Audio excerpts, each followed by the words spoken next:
Hello students, welcome again in your maths class. In our last class we have completed the exercise 1.2 and now we will look forward for the next topic. Our next topic is composition of functions and invertible function. So यहाँ पे हम दो चीज़ें पढ़ेंगे, composition and inverse of function. Composition of function and invertible function, that is called inverse of a function. So the first one is composition of functions. Name से ही define हो रहा है बेटा. कंपोजिशन ऑफ फंक्शंस मीन्स यहाँ पे आपको two functions दे रखे होंगे, टू और मोर फंक्शंस दे रखे होंगे और उन्हें आप क्या करेंगे, कंपोज करेंगे. मीन्स टू से ज़्यादा. आप अभी तक हम जो भी रिलेशंस पढ़ रहे थे वो टू फंक्शंस में पढ़ रहे थे, ठीक है. अब आपको यहाँ पे क्या कर रखा होगा, जो दो फंक्शन है उन्हें आप क्या करेंगे, कंबाइन करेंगे, उन दोनों का एक फंक्शन बनाएंगे. That will be called composition of function. तो एग्जाम्पल के लिए इन्होंने यहाँ पे दे रखा है. मीन्स आप लोग जैसे क्लास 10th का एग्ज़ाम देख रहे हैं, आपको बोर्ड एग्ज़ाम में एक रोल नंबर मिला होगा. सो हम कंसीडर करते हैं, पहले consider the set A of all students. ठीक है, एक सेट ए लिया जिसमें सारे स्टूडेंट्स हैं who appeared in class 10th of a board exam. Board exam दिया जिस क्लास 10th ने, तो उसके सारे स्टूडेंट्स किस सेट में हैं, सेट ए में हैं. नाउ सेकेंड नंबर पे हमने क्या लिया, बोर्ड एग्ज़ाम में सबको एक रोल नंबर मिलता है. सो हमने एक सेट बी ले लिया. ठीक है, तो एक सेट हमने बी लिया जो क्या है, set of all roll numbers.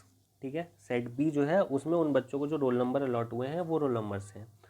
अब क्या किया बोर्ड ने, कॉन्फिडेंशली रहे ये सारी चीज़ें कॉपीज़ वगैरह, उसके लिए क्या किया बोर्ड ने, रोल नंबर्स को डिकोड करके एक नया कोड बना दिया. ठीक है, डिकोड करने का मतलब कि आपका जो रोल नंबर है उसे बोर्ड डिकोड कर रहा है और उसके पास एक दूसरा कोड बन रहा है. ठीक है, दैट विल बी सी. उसका सेट हमने मान लिया सी. सी क्या है, the set of all code numbers. ये कोड नंबर कैसे बन रहे हैं, जो सेट बी में रोल नंबर्स हैं उन्हें डिकोड करके ये बन रहे हैं. ठीक है, तो ऑब्वियसली बात है सारे नेचुरल नंबर्स होंगे, तो ये नेचुरल नंबर्स एन का सेट है.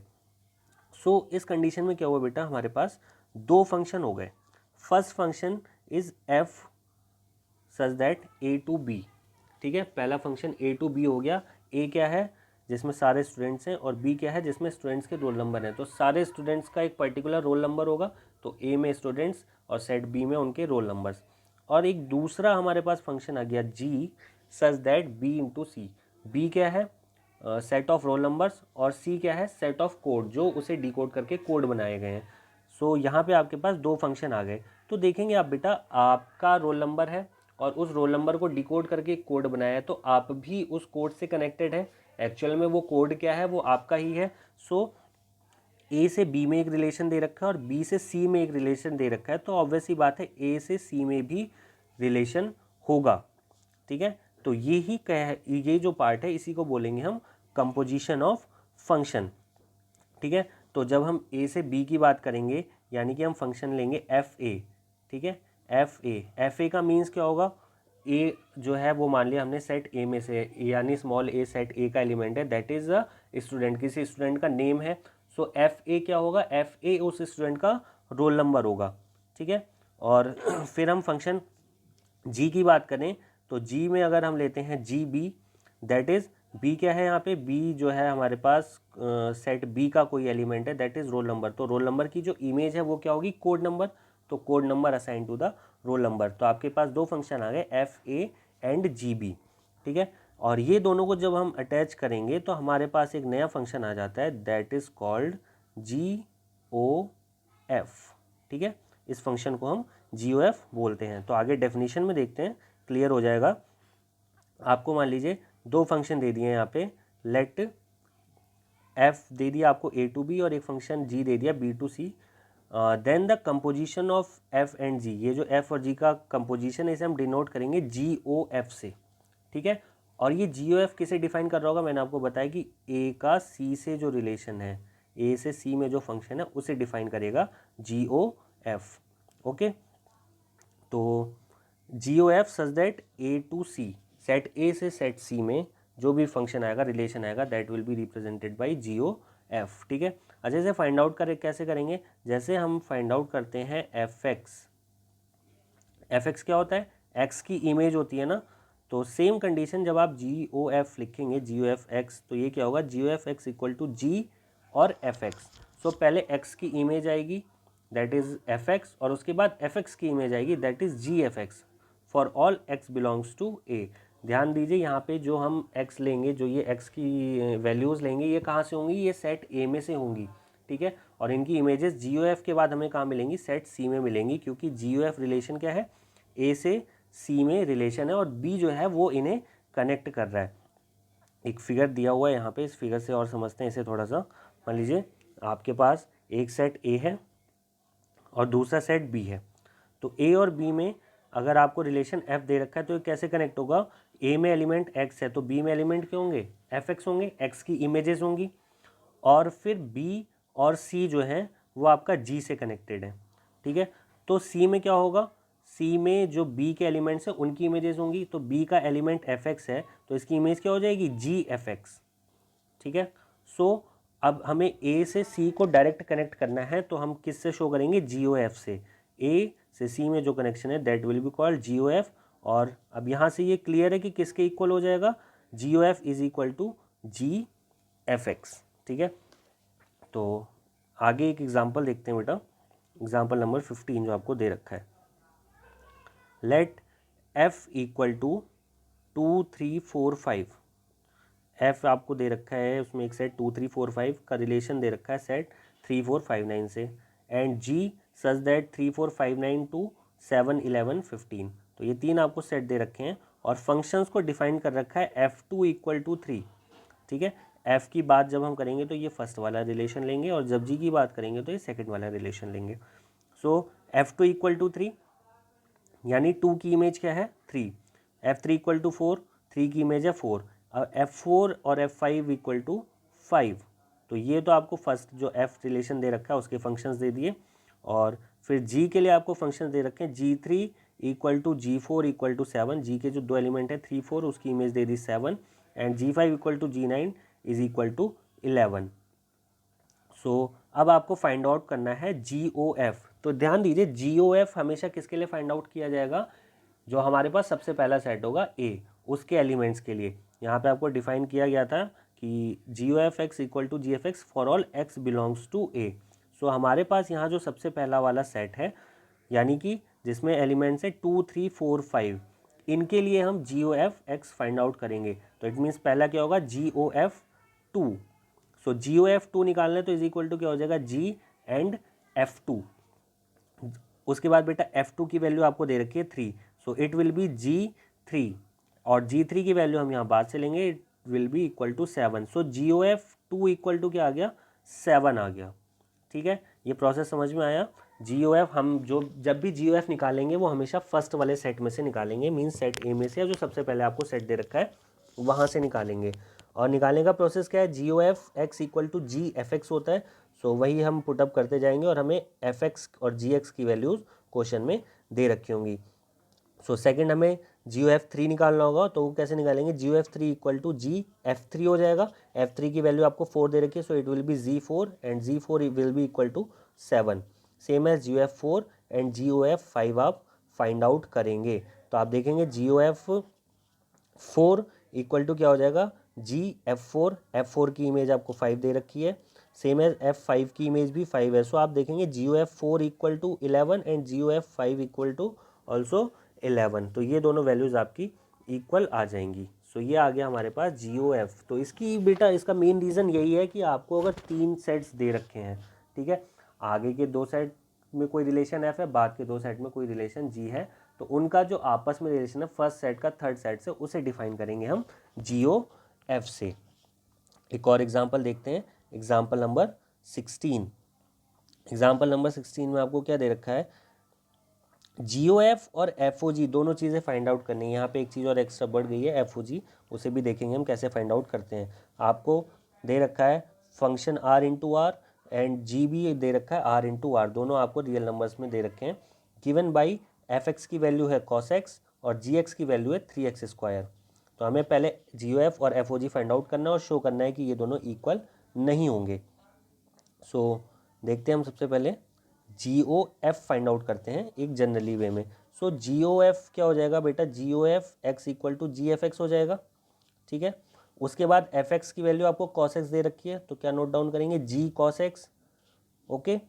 अब जी कॉस एक्स को फाइंड आउट करने के लिए आपको देखिए जी एक्स की वैल्यू 3x² दे रखी है, ठीक है। आपको जी एक्स इक्वल टू जो है वो 3x² दे रखा है। तो अगर आपको जी कॉस एक्स फाइंड आउट करना है तो क्या करेंगे, 3 × cos x², that will B 3 cos²x, ये वैल्यू आ गई 3 cos²x। सिमिलरली अब इसका जब बेटा आपको अपोजिट फाइंड आउट करना है, इनवर्स फाइंड आउट करना है, तो क्या होगा, एफ ओ जी, जी एफ का एफ ओ जी हो जाएगा। सो जैसे G O F x equal to G F X था, वैसे ही F O G x equal to क्या हो जाएगा, F G X. Okay, now G X की वैल्यू है 3x², तो it will be F 3x², और एफ एक्स की वैल्यू है cos X, so F 3x² की वैल्यू क्या हो जाएगी, कॉस 3x²। एक्स की जगह आपको क्या रखना है, यहाँ पे 3x² रखना है। सो कॉस एक्स की जगह क्या हो जाएगा, कॉस 3x²।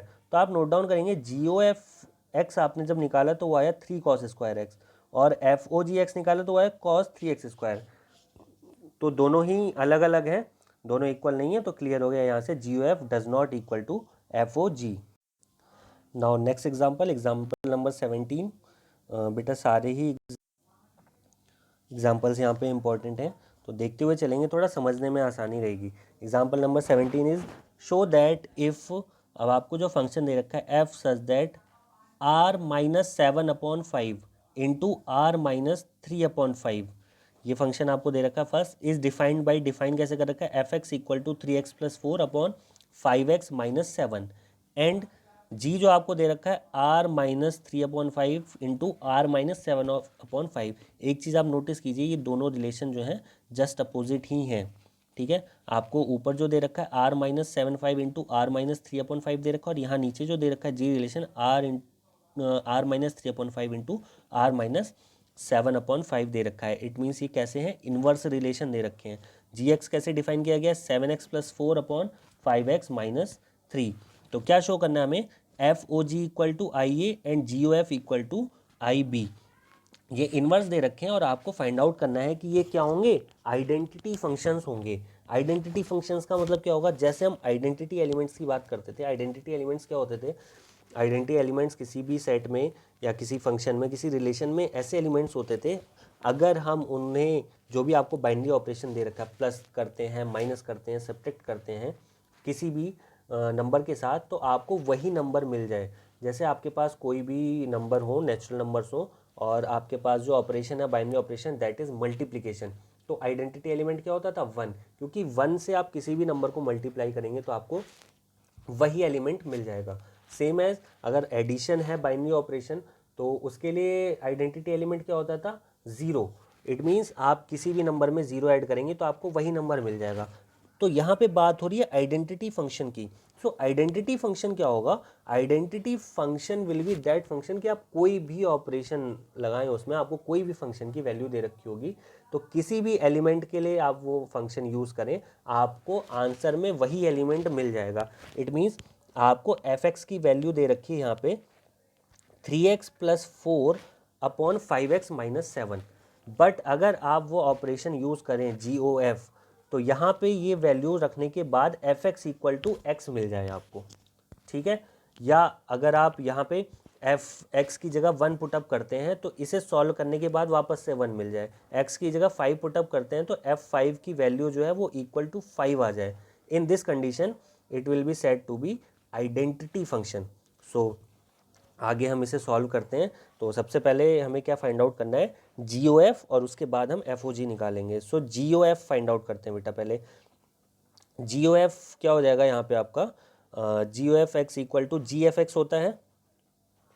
सो G F X find out करने के लिए क्या लिखेंगे, जी, और एफ एक्स की वैल्यू जो है वो हमें ऊपर दे रखी है यहाँ पे 3x+4/5x-7। सो हमने एफ एक्स की वैल्यू 3x+4/5x-7 यहाँ पे पुटअप कर दी। नाउ अब क्या हो गया, ये फंक्शन बन गया हमारा क्या, जी एक्स। सो जी एक्स की वैल्यू क्या दे रखी है, जी एक्स इक्वल टू 7x+4/5x-3। तो जी एक्स फाइंड आउट करेंगे, तो इस इक्वेशन में बेटा जहाँ पर x है, x की जगह ये वैल्यू पुटअप करेंगे, तभी तो जी एक्स फाइंड आउट होगा। सो 7x, तो हमने क्या लिखा, 7 इंटू एक्स की जगह ये वैल्यू आ गई पूरी, क्योंकि एक्स की जगह हमने ये फंक्शन ले रखा है 3x + 4 अपॉन 5x - 7 प्लस 4 ऐसे ही आ गया अपॉन 5x - 3 है, सो 5 इंटू एक्स की जगह फिर से ये फंक्शन -3 ये आ गया। क्लियर है। तो अब हम इसे सॉल्व करेंगे। तो जब बेटा 7 से अंदर मल्टीप्लाई कर लेंगे आप, तो फर्स्ट ये फंक्शन 7 से 21x प्लस 7 4 28 हो जाएगा, और एलसीएम लेके हमें नीचे का पार्ट भी सॉल्व करना पड़ेगा। तो 4 में 5x - 7 से इंटू हो जाएगा, तो आपको 20x - 28 मिलेगा। और सेम एज 5x - 7 न्यूमरेटर में भी है, 5x - 7 डिनोमिनेटर में भी है, तो ये कैंसिल हो जाएंगे। तो जब आप जी एफ एक्स को सॉल्व करेंगे you will be get x at last. इसे सॉल्व करिएगा आप अपने आप। और सिमिलरली जब आप एफ ओ जी निकालेंगे, एफ ओ जी निकालने के लिए क्या करना पड़ेगा आपको, एफ ओ जी निकालने के लिए हो जाएगा एफ जी एक्स। ठीक है, जी एक्स की वैल्यू आपको क्या दे रखी है, जी एक्स की वैल्यू आपको क्वेश्चन में दे रखी है 7x + 4 अपॉन 5x - 3। सो हमने यहाँ पे क्या नोट डाउन कर दिया है, एफ और जी एक्स की value 7x + 4 upon 5x - 3। Next F X की वैल्यू क्या दे रखी है आपको, एफ एक्स की वैल्यू आपको यहाँ पे दे रखी है 3x + 4 अपॉन 5x - 7। सो अब क्या करेंगे आप, एफ रखेंगे और एक्स की जगह ये वाली वैल्यू पुटअप करेंगे जो जी एक्स की है। So it will B 3x + 4 यानी 3, और x की जगह ये वैल्यू आ गई +4 अपॉन 5x - 7। सो 5x की जगह ये वैल्यू आ गई -7। इसे सॉल्व करेंगे तो बेटा आप देखेंगे ये भी आ गया इक्वल टू x। सो हमारे पास जो पहला फंक्शन था जी ओ एफ, जब हम सॉल्व करते हैं जी ओ एफ एक्स क्या आ रहा है, एक जी ओ एफ एक्स को सॉल्व कर रहे हैं आप, तो वो इक्वल टू एक्स आ रहा है। इट मीन्स ये फंक्शन कैसा है, आइडेंटिटी फंक्शन है। सेम एज एफ ओ जी आप फाइंड आउट कर रहे हैं, तो ये फंक्शन भी कैसा आ रहा है, आइडेंटिटी फंक्शन आ रहा है। ओके, अब यहाँ पे एक नई चीज़ आपको एड ऑन मिलेगी थोड़ा सा, कि ये फंक्शंस आप लेते कहाँ से हैं, नंबर्स लेते कहाँ से हैं। ठीक है, तो जब आप जी ओ एफ एक्स की बात कर रहे हैं, तो आपको देखिए क्वेश्चन में यहाँ पार्ट में दे रखा है बेटा a is equal to r - 3/5। Okay, और b is equal to r - 7/5। So पहला रिलेशन क्या हो गया आपका, f सच दैट r - 7/5 किसके इक्वल है, b के इक्वल है, यानी b टू a। ठीक है, और जो बाद का फंक्शन दे रखा है आपको g, वो कहाँ से कहाँ तक हो गया, a टू b। ठीक है, तो हम जब बात कर रहे थे एग्जाम्पल में हमने लिखा था, तो जब हमने जी ओ एफ की बात की थी, तो एफ फंक्शन अगर हमें ए टू बी दे रखा होता था और जी फंक्शन हमें बी टू सी दे रखा होता था, तो जी ओ एफ किसे रिलेट करता था, ए से सी को रिलेट करता था। और जी ओ एफ में हम कौन से एलिमेंट्स लेते थे, ए के ही एलिमेंट्स लेते थे। तो अब हम यहाँ पे बात करें जी ओ एफ की, तो यहाँ पे जी ओ एफ में हम कौन से एलिमेंट्स लेंगे, बी के एलिमेंट्स लेंगे।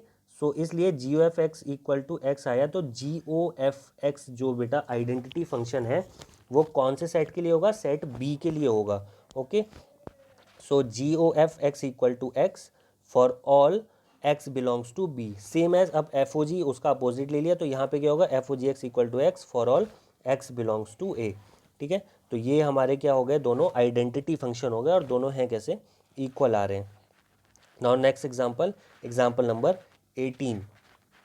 Show that if F such that A into B, F relation दे रखा है ए से बी में, एंड जी आपको रिलेशन दे रखा है बी से सी में, आर 1 1। ये दोनों कैसे दे रखे हैं आपको, 1 1 का मतलब कि सेट ए में